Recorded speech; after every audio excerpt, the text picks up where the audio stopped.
안녕하세요. 송감찬입니다. 반갑습니다. 오늘 2탄입니다. 아직까지 좀 어색하죠? 예, 저도 많이 찍어봤는데 되게 어색해요. 예, 조금만 좀 참아주세요. 하다 보면 적응돼서 괜찮을 겁니다. 중요한 건 내용이죠. 전 내용으로 승부 보는 강사니까 어쨌든 내용으로 아무튼 잘 해드릴게요. 자, 송감찬의 청기도 설득 제2탄 감성이익이 설득의 코어 밸류 이렇게 써놨어요. 제가 영어를 잘 못하지만 코어 밸류라고 쓴 거는 핵심 가치라는 얘기입니다. 핵심 가치. 한국말로는 핵심 가치라고 표현하는데 핵심적인 가치. 설득을 잘하는 데는 분명히 그 설득에 뭔가가 있는 거예요. 뭐 우리 음식점 가서 어느 집이 맛있어요. 그러면 뭔가가 있는 거죠. 같은 설렁탕인데도 어느 집은 맛있대요. 괜찮대요.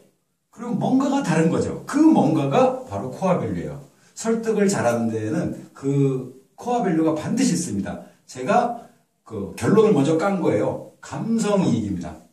감성이익. 자, 그럼 감성이익이 뭔지 그거에 대해서 좀 설명을 좀 드릴게요. 너무나 중요한 강의입니다. 자, 첫 번째, 고객과 이익. 고객의 본질은 뭘까요? 간단합니다. 이익이 큰 쪽으로 관심과 몸이 쏠려요. 이익이 클수록 고객은 좋아하겠죠. 예, 이것이 고객의 본질이에요. 여러분도 알고 나도 알고 너무나 당연한 얘기죠. 예, 이 당연한 얘기 속에 어떠한 핵심이 있다는 겁니다. 예, 당연함 속에 핵심이 있죠. 진주도 모래 속에 있어요. 모래 속에 있습니다. 이 모래에 진주가 있을 수도 있고 없을 수도 있을 뿐이지 진주는 모래 속에 있는 거예요. 이 모래를 어떻게 발견하느냐죠. 설득도 마찬가지입니다. 그래서 일단 고객의 본질 딱 생각해 보세요. 이익 큰 대로 움직여요. 맞죠? 그건 여러분이나 나나 다 부정할 수 없어요. 그러면 자, 답은 나왔네요. 이익을 내 경쟁자보다 더 크게 주면 되죠? 더 큰 이익을 주면 되지 않습니까? 약 올리냐고요? 아니, 뭘 약 올려요, 여러분들을요. 당연한 얘기를 한 겁니다. 이 당연함 속에서 이제 여러분이 이익이 뭔가, 고객한테 더 줄 수 있는 이익이, 남들보다 더 줄 수 있는 이익이 뭔가를 찾아내서 주면은 되는 거예요.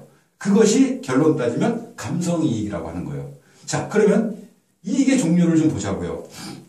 제가 잠깐 이렇게 써놨는데 이익의 종류에는 수치이익과 감성이익이 있어요. 이게 뭐야? 그쵸? 수치이익과 감성이익. 수치이익. 우리가 가장 나를 바꾸는데, 제가 1탄에서 나를 바꾼다고 했죠. 나를 바꾸는데 결정적인 뉴스가 뭐냐면 뭘 바꿔야 될지를 모르기 때문에 모른다고 했죠. 뭘 바꿔야 되는데, 예, 먼저 개념을 바꿔야 돼요. 어떤 개념? 이익에 대한 개념부터 바꾸세요. 물건을 사고 팔잖아요? 그러면은 여러분들이 큰 미스를 하는 게 뭐냐면 저 고객은 가격과 품질에 모든 생각을 다 갖고 있어. 이렇게 생각을 한단 말입니다. 그래서 가격과 품질을 설명에 대한 부분 갖고 아주 온 시간을 다 할애합니다. 그런데 결정적인 이건 미스는 뭐냐면 가격과 품질을 얘기하는 사람들은 많아요. 다른 경쟁자들도 많잖아요. 그러면 가격과 품질에 대해서만 열심히 얘기했다. 그러면 가격과 품질이 워낙 뛰어나지 않으면 못 판다는 얘기예요. 묻힌다는 얘기죠. 묻혀버려요.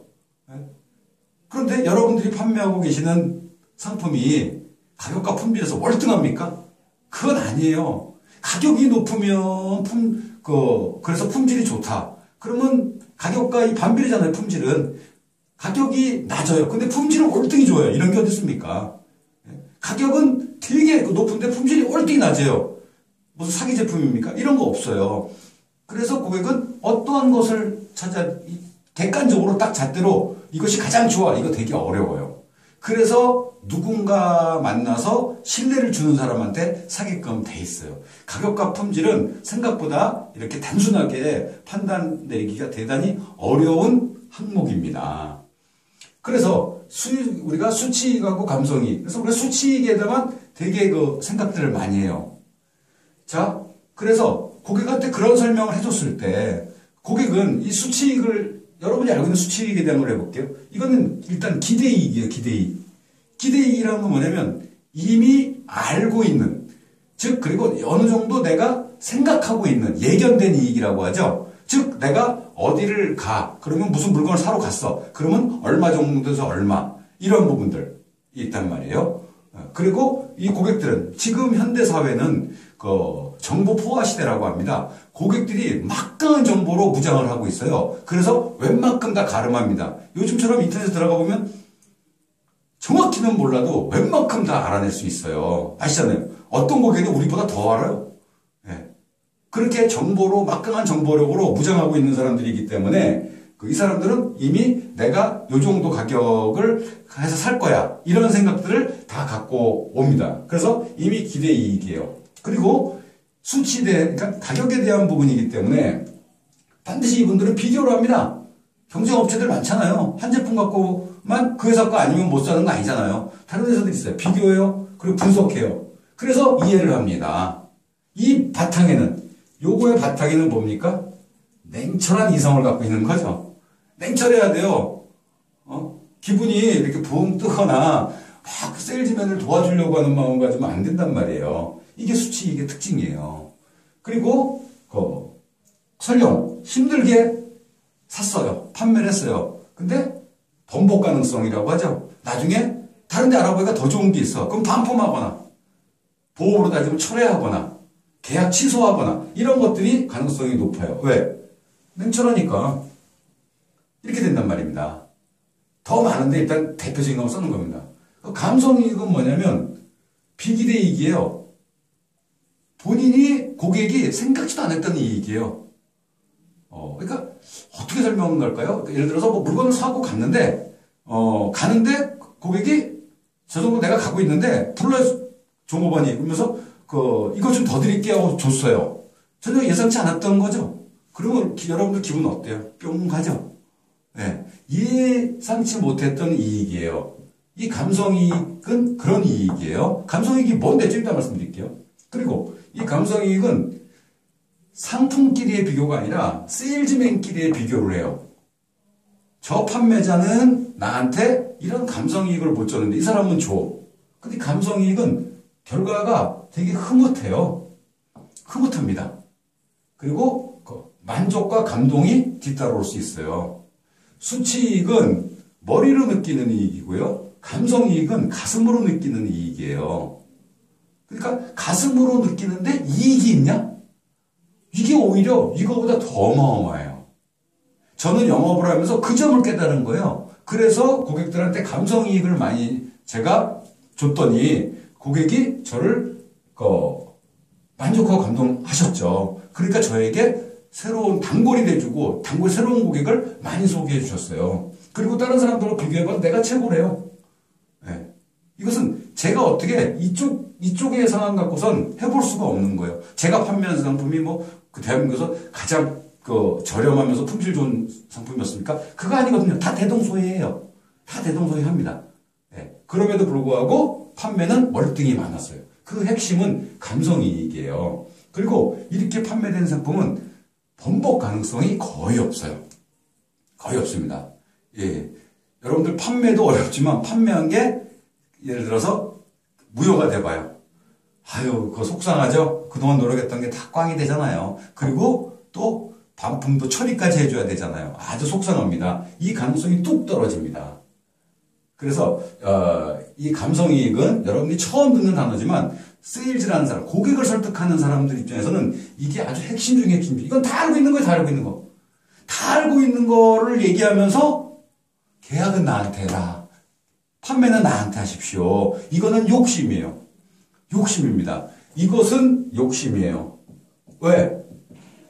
여러분들 마음대로 조절할 수 없잖아요. 가격과 품질을 여러분들이 어떻게 무한정으로 조절할 수 있습니까? 불가능해요. 판매 계약도 한계가 있잖아요. 근데 감성이익은 고객이 가슴으로 느끼는 이익은요. 여러분이 못 줘서 문제지. 줄 수만 있다면 너무너무 좋은 거예요. 제가 여기 칸이 좁아서 못 썼는데 이 수치이익은 그래서 물건이 판매가 되잖아요. 잘 보이시나요?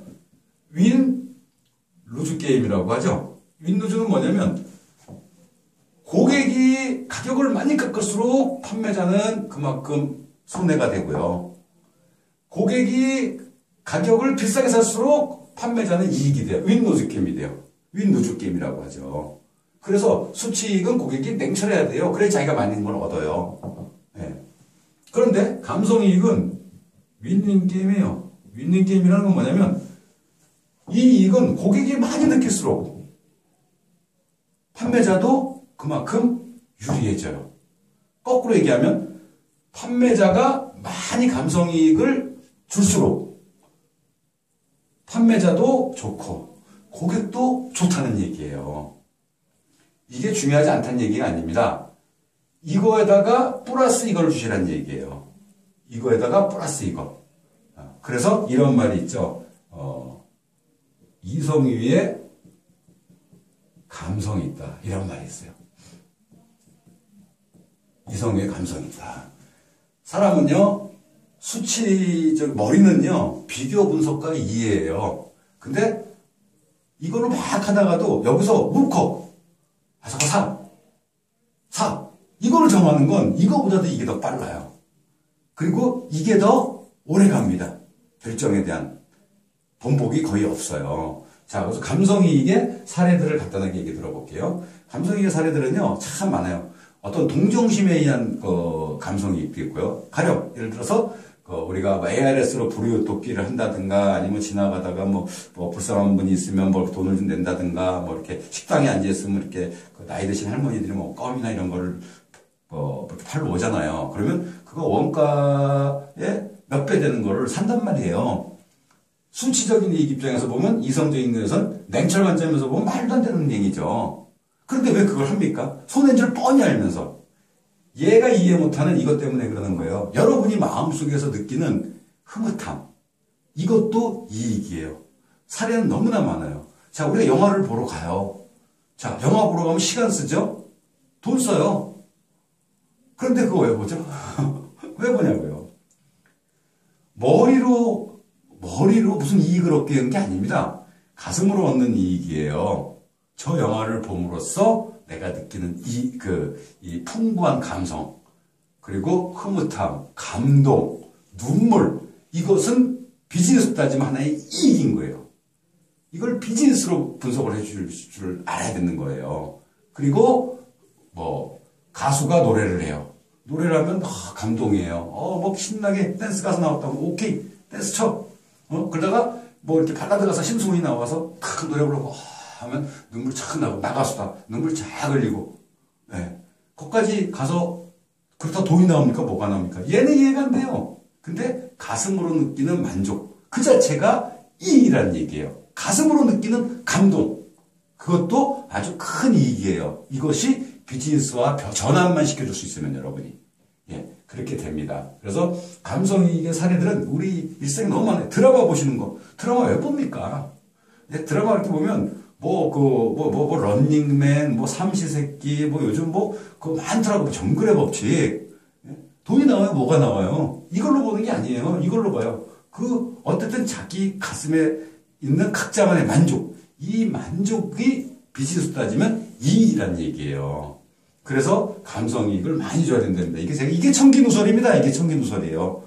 여러분들에게 진짜로 핵심을 알려드리는 거예요. 그래서 감성이익과 결과적으로 감성이익을 좀 아셨다. 그럼 비즈니스 연결 방법은 뭐냐면 비즈니스 감성 칭찬이라고 하는 것을 습득하고 전개해야 돼요. 자, 감성과 칭찬이 있어요. 여러분들이 너무나 잘하는 내용이죠. 감성 알고 칭찬 알아요. 제가 초기에 강의 이렇게 할 때요. 비즈니스 감성 칭찬 수강생이 별로 없어요.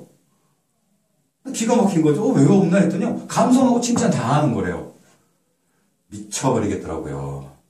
근데 왜 설득이 약하냐고요. 그 얘기는 뭐냐면 제대로 모르는 걸 내가 활용할 비즈니스는요. 내가 활용할 만큼 모르잖아요. 그러면 모르는 거예요. 아는 게 아니에요. 내가 고객 설득이라는 전제를 두고 고객 설득에 잘 활용될 수 있는 툴로 쓸 수 있을 만큼 내 몸에 습득이 안 돼 있으면 그건 모르는 거예요. 오히려 마이너스죠. 어설프하게 알고 있으면요. 오히려 상담의 마이너스가 돼요. 자, 여러분 감성 칭찬이라는 게 묶여있는 거 보셨어요? 없잖아요. 이거 단어를 아는 거일 뿐이에요. 일반 감성하고 비즈니스 감성하고 다르고요. 일반 칭찬하고 비즈니스 칭찬하고 달라요. 이 비즈니스 감성은 언어가 아니에요. 제스처예요. 비즈니스 칭찬은 무지하게 다양한 언어로 표현이 돼요. 게다가 여러분들이 고객을 처음에 전화를 해서든 아니면 만나서든 마무리할 때까지 이 상담소 기간 동안, 이 단계 동안 그냥 칭찬이 들어가는 게 아니에요. 여러분의 상담을 작고 앞쪽으로 더 유리하게끔 잘 진행될 수 있게끔 도와주는 역할을 해주는 것이 비즈니스 칭찬이에요. 이것을 도와주지 않으면 의미가 없어요. 잘생기셨습니다. 네. 서로 썰렁하기만 해요. 이렇게 하는 거 아니에요. 아주 정교합니다. 여러분들이 앞으로 저랑 많이 할 게 이겁니다. 그러면서 이거에 대한 사례도 제가 충분히 공급해 드릴 거예요. 좀 기대되십니까? 제가 말을 빨리 해야 되기 때문에 어쩔 수 없이 그 내용을 이렇게 좀 넘어갑니다.